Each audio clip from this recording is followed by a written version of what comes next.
نے خطبہ کرام نے جو بیٹھ کے جناب سکون کے ساتھ حجر مبارک کے اندر مراقبوں کے اندر تعویذات کے اوپر کماتے وہ جہاد سے آپ کو متنفر کر دیں گی.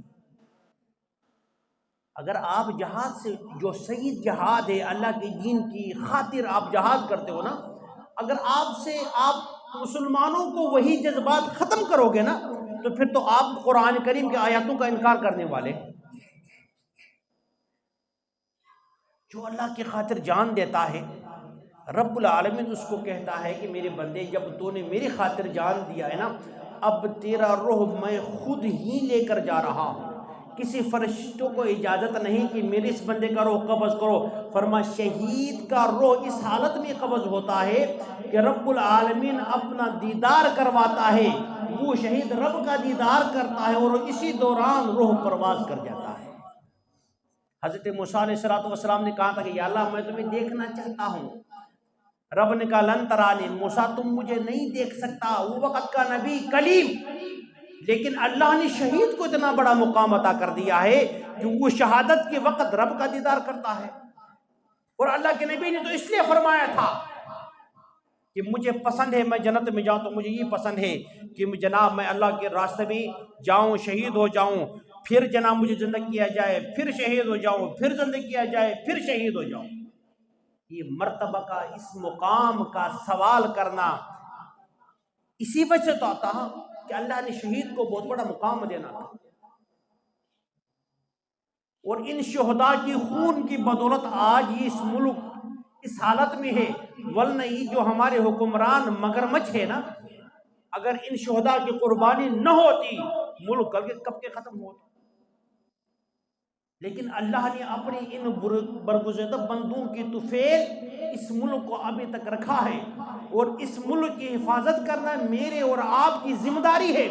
ایمان کی بات سب سے اہم ذمہ داری ہے کہ ہم اپنے ملک کی حفاظت کریں بھائی.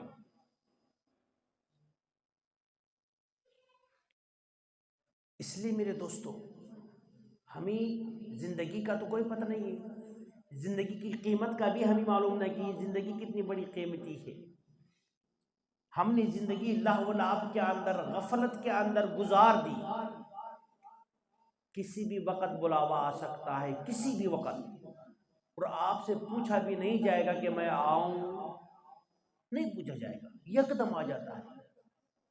بالکل ٹھیک ٹھاک یکدم ہارٹ اٹیک ہو گیا، بالکل ٹھیک ٹھاک کہیں اپنی سواری پہ جا رہا ہے موٹر سائیکل پہ ایکسیڈنٹ ہو گیا، وہی کہ وہی اللہ کو پیارا ہو گیا. کسی کی ہم نے ہم وقت اس حکم کے لیے ہم وقت تیاری کر کے بیٹھنا پڑے گا.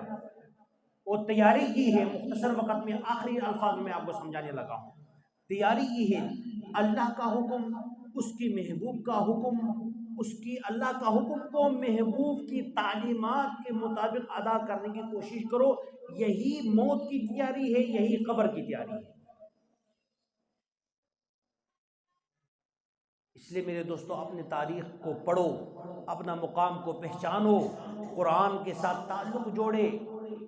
جب صبح درس شروع ہوتا ہے تو ہم ایسے بھاگتے ہیں، بندہ کہے کہ ہمارے پیچھے کوئی جناب جنگلی درندہ پڑا ہوا ہے، کہیں وہ ہمیں پکڑ نہ لے. قرآن کی وہ آیات ہے قاری صاحب، فرمایا رب العالمین فرماتا ہے کہ من اعرض عن ذکری فإن له معیشۃ ضنکا. جو رب العالمین فرماتا ہے کہ جو میرے ذکر سے اعراض کرتا ہے نا تو پھر میں اس کو معیشت ایسا دوں گا، معیشت کے اندر اس کو اتنا تنگ کر دوں گا کہ وہ جناب روتے پھرو گے بھائی. تنگ معیشت کر دوں گا، اس کی زندگی کے اندر معیشت کی جو خوشحالی ہے وہ ختم کر دوں گا. اگر ہم صبح کی درس قرآن سے بھاگیں گے تو پھر ہم معیشت کہاں سے ٹھیک کریں گے بھائی. ہم نے صبح صبح تو جناب اعراض تو کر دیا اللہ کے ذکر سے.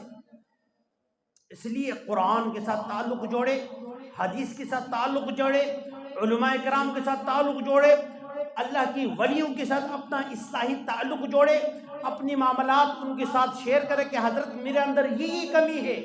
کمی تو سب بھی ہے، کوئی بھی جناب دودھ کا دھلا ہوا کوئی نہیں ہے، لیکن ان کمیوں کو دور کرنے کا طریقہ تو بتا دیا ہے نا.